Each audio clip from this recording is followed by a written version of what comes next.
นครศรีธรรมราชสร้าง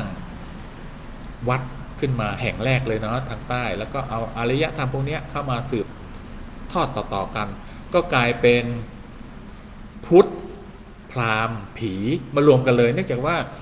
ศาสนาพุทธก็ไม่สามารถต่อต้านเกี่ยวกับความเชื่อของคนในยุคนั้นๆได้สถานที่นั้นๆได้เช่นความเชื่อเรื่องจิตวิญญาณเรื่องผีนะครับก็เลยมีการใช้เกี่ยวกับเรื่องเทวดาเข้ามาด้วยเพราะฉะนั้นสำหรับ4คิงของลุงเนี่ยหลายคนคงรู้เนาะพอดีวันนี้เมื่อกี้เห็นอาจารย์ท่านหนึ่งท่านโพสต์อยู่ใน Facebook ลงรูปเรื่องเป็นเทวดานะครับ4องค์พอดีเลยก็คง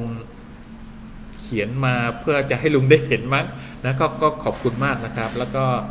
หลายท่านที่ทักเข้ามาขอเป็นเพื่อนและลุงก็ขอเป็นเพื่อนไปเนาะมันก็จะสลับความรู้แลกเปลี่ยนกันอันไหนที่ฟังหรือว่าสงสัยลองทักเข้ามาในเพจนะครับถ้าลุงอ่านเจอปุ๊บลุงก็จะรีบตอบไปส่วนของขวัญลุงยังไม่มีเวลาเลยเนื่องจากว่าลุงจดที่อยู่น้องๆไปแล้วไม่ลืมนะเรื่องนี้แต่มันหาไม่เจอไม่รู้ไม่ตรงไหนใส่กระดาษที่บ้านใส่ลังไว้เนาะก็เดี๋ยวจะไปค้นๆละช่วงนี้จะเริ่มว่างละนะครับหลังจากเลี้ยงหลานก็มีคนมาช่วยดูแลนิดๆหน่อยๆนะครับวันนี้ลุงจะมาเล่าเรื่อง4คิง4คิงเนี่ยทำไมเราเรียนศิลปะต้องรู้เรื่อง4คิงก็คือเท้าจตุโลกบาลทั้ง4นะครับจตุแปลว่า4เช่นตลาดนัดจตุจักรเป็นจักรของพระนารายณ์ที่มีด้านเท่ากัน4ด้านอย่างนี้เป็นต้นเพราะนั้นจตุโลกบาลโลกะก็คือโลกนั่นเองนะครับบาลก็คืออภิบาลคือการดูแลของเทพเทวดาที่อยู่ตามทิศต่างๆนะครับองค์ที่1ก็มีตำแหน่งนะมีบ้านที่อยู่ด้วยนะมีจุดกำเนิดเป็นลูกใครคันนี้เรื่องลูกใครเนี่ยลุงอาจจะไม่ได้เล่าเรื่องวันนี้เนื่องจากว่าเล่าไปแล้วก็อาจจะสับสนเพราะว่าเนื่องจากว่ามันมีตำราหลายตำราเนาะบางคนก็เกิดจากเทพบางคนก็เกิดจากคนธรรมดาบางคนก็เกิดจากลูกกษัตริย์เพราะนั้นแต่ละพื้นที่ก็จะมีเรื่องเล่าแหวนเท้านี่คือตำแหน่งอย่างหนึ่งนะครับในจตุโลกบาลเนี่ยดูแลที่ไหนดูแลอยู่เขาไกรลาศนะครับอยู่ทางตอนล่างๆของเขาไกรลาศดูแลพวกเทพเทวดาทั้งหลายแต่ปรากฏว่าเทพทั้ง4องค์เนี้ยก็ยังดูแลทิศทั้ง4นะครับเป็นผู้ที่ยิ่งใหญ่องค์ที่1ชื่อว่าท้าวกุเวนรู้จักท้าวกุเวนไหมปีนี้ดังมากเลยเนื่องจากว่าเขาว่าพญานาคกำลังจะหมดช่วงฤดูที่มาดูแลโลกมนุษย์ละเขาว่าปีนี้เป็นปีของยักษ์ทั้งหลายนะครับคราวนี้ท้าวกุเวนเนี่ยก็คือเทพพระเจ้าที่ปกครองยักษ์อีกทีนะไม่ใช่แค่ยักษ์นะเป็นผู้ปกครองยักษ์อีกทีเพราะนั้นยักษ์เนี่ยก็จะมาผันเป็นเรื่องมนุษย์อีกนะจะเป็นเรื่องเผ่าพันธุ์เป็นเรื่องความเชื่อเป็นเรื่องตำนานเป็นเรื่องเทพทั้งหลายซึ่งสามารถดลบันดาลทรัพย์สินให้ได้คราวนี้แต่ละประเทศนะครับก็จะมีหน้าตายักษ์ต่างกันนะครับอย่างในอินเดียในอินโดนีเซียจะเห็นได้ว่ายักษ์เขาตัวใหญ่หรือตัวเล็กเขาตัวเล็กนิดเดียวเองตัวไม่ถึงหัวเข่าเลยแต่มีอิทธิฤทธิ์มากนะครับคราวนี้ท้าวกุเวนเนี่ยมีลักษณะพิเศษคราวนี้ทำไมลุงถึงต้องมาเล่าเกี่ยวกับเรื่องศิลปะเนื่องจากว่าถ้าเราทำงานศิลปะแล้วเราไม่รู้บุคลิกลักษณะของเทพของเทวดาสิ่งก่อสร้างต่างๆเวลาเราทำไปอาจจะผิดเพี้ยนแต่ถ้าแต่ละประเทศนะครับแต่ละจังหวัดแต่ละท้องถิ่นมีความเชื่อต่างกันอันนั้นเป็นอีกเรื่องหนึ่งนะครับสำหรับยักษ์ในเมืองไทยเราจะเห็นได้ว่ามียักษ์ผู้หญิงอยู่คนเดียวเองชื่อว่าอะไรยืนอยู่กลางทะเลใครเป็นคนแต่งรู้มั้งไหมลองส่งเข้ามาครับชื่อว่าอะไรเนาะเป็นเมียของพระอภัยลุงก็ไม่รู้เหมือนกันว่าจริงๆทำอาชีพอะไรออกตะเวนเที่ยวอย่างเดียวเลยนะแต่มันเป็นเรื่องวรรณกรรมยิ่งใหญ่ของประเทศไทยจนได้ถูกยกย่องนะครับสำหรับเรื่องที่เราเรียนต่อมาจากประเทศอินเดียก็คือความเชื่อเกี่ยวกับเรื่องศาสนาเกี่ยวกับเรื่องเทพเทวดาซึ่งทางยุโรปมีไหมก็มีเหมือนกันนะครับเพียงแต่อาจจะเปลี่ยนชื่อไปสำหรับในศาสนาพุทธนะครับเราแบ่งเทพเทวดาออกเป็น4องค์ใหญ่ๆนะครับยังไม่รวมสวรรค์16ชั้นเนาะเทพเทวดาเนี่ยมีหน้าที่ดูแลสวรรค์เบื้องล่างก่อนที่จะเป็นสวรรค์6ชั้นขึ้นไปนะครับในคนจีน ญี่ปุ่นอินโดนีเซียเขมรพม่าลาวอินเดียเรียกชื่อเหมือนกันเพียงแต่ว่าอาจจะใช้สำเนียงเพี้ยนไปนิดหน่อยแต่ความหมายคือตัวกูเวนเนี่ยมีลักษณะสำหรับในอินเดียเนาะแล้วก็อินโดนีเซียคล้ายๆกันคือมีลักษณะพุงป่องอ้วนเหมือนทรงน้ำเต้านึกออกไหมเอาละเป็นที่มาของยักษ์ทั้งหลายทำไมถึงต้องยืนงอย่อเข่าย่อเข่าเนาะเห็นไหมเราจะไม่เคยเห็นยักษ์ยืนขาตรงเลยจะต้องขาโค้งๆนิดๆเนื่องจากว่าเขาว่าเนาะอันนี้ไม่ใช่ทะลึ่งนะครับยักษ์เนี่ยในตระกูลของเทพนะครับที่เราเรียกว่าท้าวกุเวนนะครับเขาจะมีทรงร่างกายเหมือนน้ำเต้ามีอันทะใหญ่มากเลยเพราะนั้นเวลายืนไม่สามารถเบียดขาเข้าหากันได้เพราะนั้นจะเห็นได้ว่ายักษ์จึงต้องยืนขาโก่งๆอันนี้เป็นเรื่องที่ลุงเคยอ่านมาเนาะส่วนอีกตำนานหนึ่งก็ไม่แน่ใจว่าน้องๆได้อ่านมาไหมนะครับแต่เป็นที่มาของการออกแบบเสื้อผ้าทรงผมวิธีการคิดนะครับเช่นหนวดเขาต่างๆเราอาจจะเห็นคนที่มาจากต่างแดนนะครับ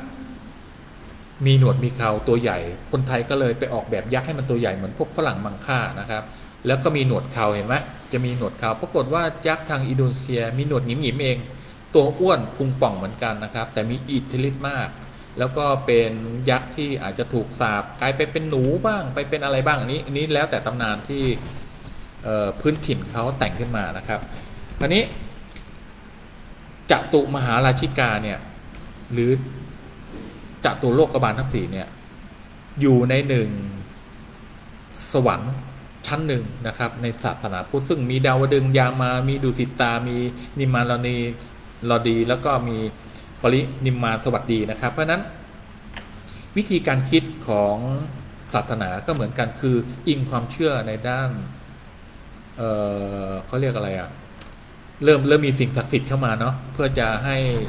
ถูกชักจูงแล้วก็เข้าในศาสนาพุทธได้ง่ายท้าวกุเวนเนี่ยครับก็จะมีลักษณะตัวใหญ่แล้วก็มีอะไรเป็นอาวุธมีเชือกนะครับเป็นเชือกเนี่ยพันเป็นเกลียวจะเห็นได้ว่าตะบองยักษ์เนี่ยเห็นไหมจะเป็นเกลียวควันเนาะเขาใช้เชือกชนิดหนึ่งครับมาควันคราวนี้ในอินเดียก็มีอาวุธชนิดนี้เหมือนกันเนาะแต่ว่าไอ้อาวุธชนิดนี้มันเหมือนกับเขาเรียกอะไรอ่ะเป็นเหมือนพันไม้ชนิดหนึ่งซึ่งมันคมเนาะเวลาฟาดโดนตัวแล้วแตกเลยเพราะนั้นการที่มาปั่นเป็นเขี้ยวก็เป็นอาวุธอีกชนิดหนึ่งสำหรับยักษ์ตัวนี้นะครับตอนนี้ยักษ์ที่ชื่อกูเวนเนี่ยดูแลปกครองถ้าเมืองไทยเนาะในศาสนาพุทธเชื่อว่าปกครองทางภาคเหนือทั้งหมดนะครับก็ดูแลทั้งภาคเหนือเพราะนั้นทิศต่างๆนี่ถูกแบ่งออกเป็น4ทิศนะครับเมืองนอกก็เหมือนกันย้อนกลับไปประมาณ 6,000 ปีที่แล้วนะครับที่มันมีการจารึกเนี่ยตั้งแต่ยุคอียิปต์ยุคที่คนไทยอยู่ในแผ่นดินสยามโบราณนะครับแม้กระทั่งในอุษาคเนย์ทั้งหมดเนี่ยก็จะระบุเรื่องทิศทั้งที่เมื่อก่อนเนี้ยยังไม่มีเข็มทิศเลยอ่ะเขาไปรู้ได้ไงว่ามันมีทิศเหนือทิศตะวันออกทิศตะวันตกทิศใต้อันนี้เป็นเรื่องที่น่าสนใจนะครับสำหรับนักเรียนศิลปะที่ลุงอยากมาเล่าก็คือท้าวกุเวนเนี่ยก็จะมีมงกุฎชฎาเนาะเสร็จแล้วข้างบนเนี่ยจะเป็นรูปทรงน้ำเต้าเพราะฉะนั้นเวลาเราเขียนเราสามารถแบ่งยักษ์ต่างๆออกได้จากเรื่องรูปทรงลวดลายเรื่องสีนะครับสำหรับยักษ์ที่ลุงไปอ่านมามันมีเรื่องประหลาดอยู่อันนึงซึ่งเราคงไม่เคยเห็นเนาะยักษ์กูเวนเนี่ยบางตำนานเขาบอกว่าพิกลพิการมี3ขาแต่มันเป็นเรื่องพิเศษนะครับแล้วก็มีฟันทั้งหมด8ซี่เพราะนั้นจะเห็นได้ว่าเวลาเราเห็นหัวโขนยักษ์ต่างๆถึงมีฟันข้างบน4ข้างๆอีก4เป็น8ซี่อย่างนี้เป็นต้นเพราะนั้นยักษ์เนี่ยมันก็ถูกสร้างตามตำนานวิธีการคิดมาตั้งแต่โบราณนะครับแล้วก็ตัวสีขาวผ่องกระจ่างมีมงกุฎเป็นรูปน้ำเต้าอยู่บนหัวนะครับถือกระบองยักษ์ใหญ่แล้วก็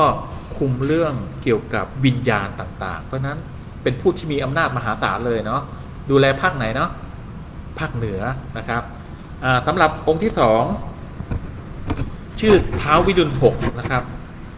อยู่ทางทิศใต้นะครับปกครองพวกกุมพันธ์คือใครเอ่ย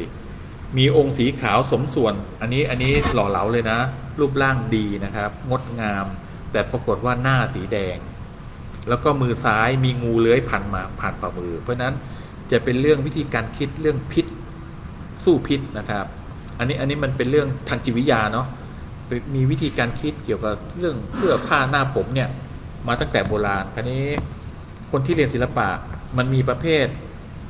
สืบเนื่องต่อๆกันมาทำต่อๆกันมาตามบทเรียนหรือว่าคิดขึ้นมาเองอย่างเช่นบางท่านจะได้เห็นเรื่องพระพิฆเนศเนาะพระพิฆเนศคือท่านหยุดอายุร่างกายของท่านไว้ที่อายุ17นะครับเพราะนั้น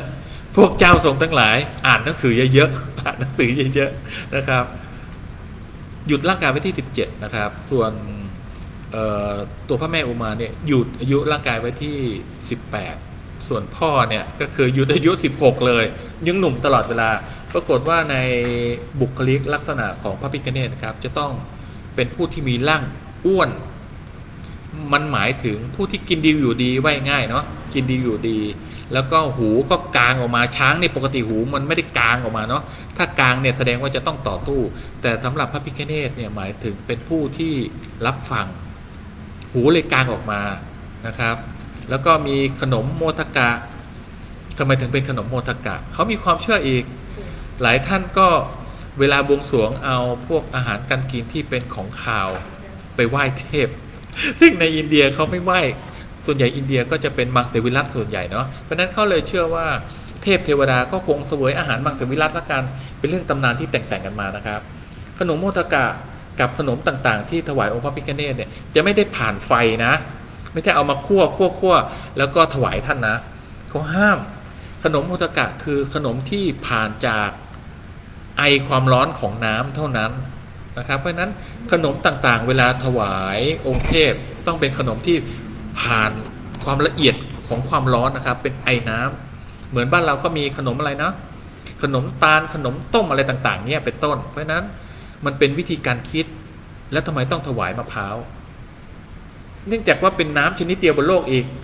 ที่เป็นน้ำที่มันไม่เคยถูกอากาศมาก่อนเพราะนั้นจึงเป็นน้ำบริสุทธิ์เป็นที่มาของเอามาล้างหน้าศพเอามาขว้างใส่พื้นเพื่อมีการล้างแผ่นดินอะไรเงี้ยเป็นต้นเพราะนั้นคนโบราณเนี่ยเขาไม่ได้คิดมั่วนะเขามีวิธีการคิดที่มันแยบยลฉลาดนะครับส่วนพระพิฆเนศบางท่านเนาะก็ไปทำพระพิฆเนศมีซิกแพคเลยอย่างเงี้ยเป็นต้นพระพิฆเนศท่านไม่ได้เป็นกรรมกรหลายคนก็อาจจะคิดท่านเป็นแบกหามอะไรมาถึงมีซิกแพคเหมือนคนยุโรปมันเป็นเรื่องความเชื่อนะครับเพราะฉะนั้น